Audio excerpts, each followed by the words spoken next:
Hola, muy buenas noches. Bienvenidos al programa Cine en Blanco y Negro, que en unos momentos les va a ofrecer la película El Delator, una producción del año 1935, RKO, dirigida por John Ford, y que fue realmente el primer gran éxito de la carrera de John Ford, aunque llevaba ya 20 años haciendo películas, pero esta producción le da su primer Oscar, el primero de los 4 Oscars al mejor director y el premio de los críticos de Nueva York. También se llevan el Oscar el actor principal, Victor McLaglen, también es para Dudley Nichols, el guionista, perdón, y el músico, Max Steiner. Esto es una película de John Ford, con esto está dicho todo, pero aún así yo creo que tiene un problema esta película de John Ford, y es de las pocas películas de John Ford que no tienen humor. Y el humor es una de las cosas importantes en la filmografía de John Ford. Esta es una película seria, sobria, excesivamente rígida para mi manera de ver, aunque fue un suceso en su momento, y fue eso que llamaban, por primera vez se empezó a llamar un sleeper, una película pequeña, una película de la que nadie esperaba nada, se estrena en Nueva York, tiene unas críticas maravillosas y realmente lanza la carrera de John Ford como uno de los grandes cineastas artísticos. Aún así, yo creo que es una película que todavía arrastra la influencia de Murnau, sobre todo, de Fritz Lang. Hay muchos momentos de esta película que parece que estamos viendo M. ¿Por qué? Bueno, pues porque la influencia de Ford sobre el cine alemán en esta época era muy manifiestamente clara. Aún así es una película, como digo, de John Ford y una de las grandes obras con la que él empieza a hacer su gran filmografía. Eduardo Torres Dulce, buenas noches. Hola, José Luis, buenas noches. Uno de los grandes fordianos acaba de sacar un libro extraordinario que es la trilogía de la caballería de John Ford, redactada maravillosamente, amenamente y sabiamente, y que se llama Jinetes en el cielo. Tú, como analista realmente de mérito de John Ford, ¿estás de acuerdo conmigo que le falta humor a esta película y que, en cambio, fíjate Victor McLaglen, las películas que le ha dado situaciones de humor a John Ford y aquí... No. Tienes razón, pero es que lo reconoció el propio John Ford, ¿no?, al cabo del tiempo. El Delator es una película extremadamente curiosa. Probablemente hasta los años 60 casi todos los críticos, Jean Mitry, todos los que de alguna forma empezaron a hablar de Ford como un director importante, consideraban el Delator pues una de las sumas, de las cimas de la carrera de Ford, ¿no? Y fue a partir de los años 60 cuando algunas otras pequeñas películas también, las que hizo con Will Rogers, El juez Priest, Peregrinaje, pues de repente empezaron a cobrar una atención con la llegada de críticos como Bogdanovich que no tenían, y empezó a hablarse en términos, si no peyorativos, al menos para poner muy encima de situación algo de lo que tú has dicho. Es una película muy arty, muy artística, muy expresionista. No obstante, yo sí quisiera decir, por seguro que vamos a tener con los contertulios un buen debate posteriormente, que aquí hay algunos elementos esencialmente fordianos. En primer lugar, es un proyecto personal suyo, y como todos los proyectos personales suyos, en el caso de Ford, muy peligrosos. Piénsese lo que pasó con El fugitivo, por ejemplo, ¿no?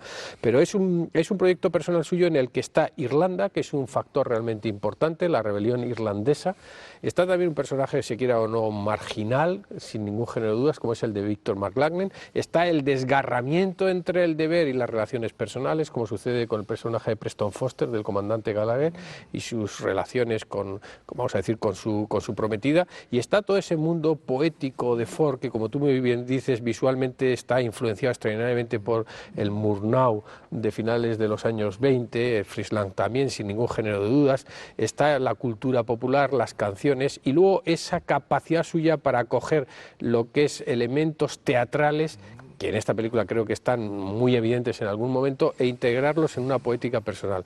Si uno ve la última película de John Ford, Siete mujeres, es curioso como hay muchos elementos de esta misma película, y es que la obra de Ford, creo que lo decía Bogdanovich en un momento determinado, es como un río en el que hay regatos, en el que hay rápidos, en el que el agua se estanca, sigue adelante. Esta es una película con muchos defectos que puede haber, como todas las películas, tan deliberadamente artísticas, el paso del tiempo, tan simbolista a la hora de presentar elementos bíblicos, elementos poéticos, que al paso del tiempo se cobra su peaje, pero aún así casi todas las huellas de lo que significa el cine de John Ford están presentes en esta película. Muy bien, muchas gracias. Luis Alberto de Cuenca, buenas noches. Hola, muy buenas noches. ¿Conoces tú el material literario? Según John Ford, era de un primo suyo, decía. La verdad es que sí, que se decía que eran primos. Sí. No sé hasta qué punto llegó, qué relación tenían de parentesco, pero bueno, se decía su primo, sí. Le llamaba primo, y es probable que lo fueran. de algún modo los irlandeses siempre Son todos primos. ¿no?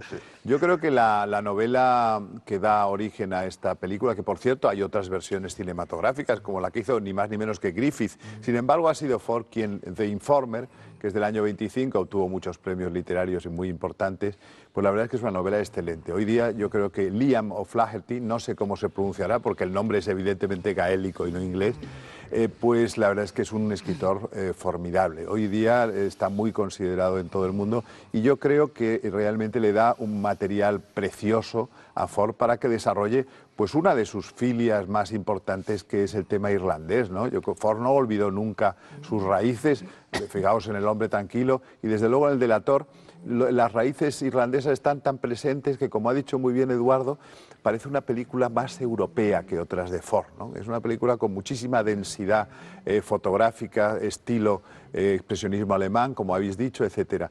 De modo que a mí me parece una película excelente, me parece maravillosamente increíble protagonizada. que le dieran el Oscar por esta película y no por La diligencia, por ejemplo. Porque esta es una película como de arte. De arte y ensayo, diríamos, Exacto, pero de la época, claro. De calidad, de autor. Es una película de autor, cosa que él lo ha sido toda su vida. Ahora están muy bien dirigidos los autores y van a disfrutar mucho nuestros televidentes. Sí, señor. Don Juan Miguel Amé, muy buenas noches. Hola, buenas noches.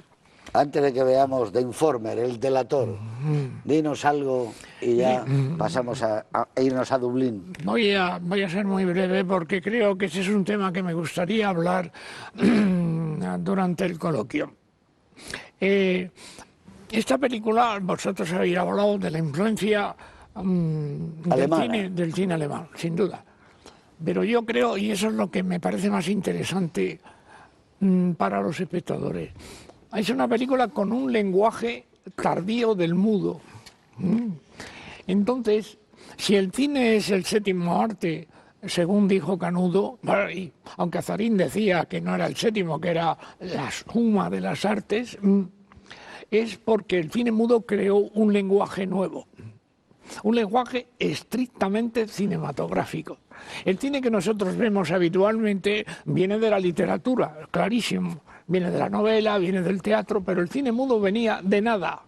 Las imágenes decían las cosas. Entonces esta película, por ejemplo, tiene el primer 10 minutos, casi un cuarto de hora, y yo invito a los espectadores que se fijen que todo está contado con imágenes, que es absolutamente mudo. Se ve el cartel, se ve el que mira el cartel, hay una sobreimpresión, y entonces a través de ese lenguaje el público llega a saber lo que el personaje está pensando. No, esta es una gran oportunidad, creo yo, para poder hablar de eso. Me alegro que digas eso porque yo creo que, y Eduardo estará, supongo, de acuerdo conmigo, que Murnau es uno de los grandes maestros del cine y era mudo. O sea, que la estética que coge, y para bueno, la primera parte de Friedland es mudo, ¿no? Y sobre todo M lo tiene. Pero bueno, vamos a ver una película realmente de las que merecen la pena de verse. Primero porque es de John Ford. Hoy día John Ford está considerado quizá uno de los más grandes maestros, si no el más grande que ha dado la historia del cine. Esta es una de las películas que afirma su calidad. Vamos a ver cómo con muy poco dinero, apoyado en un poco de niebla y con un Dublín de lonas pintadas por Paul Glaze, que era uno de los grandes directores artísticos que ha dado el cine, sombrero de copa, sin ir más lejos, es capaz de reconstruir una atmósfera que luego va a tener la marca de Ford, y cómo las mujeres de John Ford van a ser esenciales, desde las prostitutas a las madres. Aquí hay una madre realmente maravillosa. Y está Victor McLaglen, que es uno de los actores fijos luego en su compañía, campeón de boxeo, y un hombre que aquí yo creo que está a veces excesivamente rígido, pero quizá porque se lo pidió John Ford, y alcanza momentos de una enorme fuerza, y sobre todo los instantes reales en donde coge a alguien y lo tira al suelo producen realmente una gran impresión. Como digo, es un John Ford de la primera época suya artística. Quizá a otros nos gusta más La taberna del irlandés, pero eso no tiene nada que ver con que aquí hay el estudio claro y muy bien diseccionado de lo que será el estilo de John Ford en las obras venideras, en las obras maestras venideras. Con todos ustedes, El delator, del año 1935.